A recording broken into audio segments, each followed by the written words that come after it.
What is this? This is how you serve your customer? I'm really sorry, sir. We will get this replaced. No need now. I'm going to get complaint filed against your cake shop. This is so dangerous. You should take care of your cleanliness.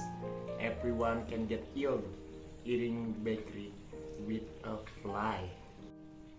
This fly must have got in while serving. Oh, really? An excuse? Explain this now to official. Sir, please try and understand. We will serve you different bread and we won't charge you anything. If you wish, you can take a look in our kitchen area for your satisfaction. Oh, no. I'm leaving.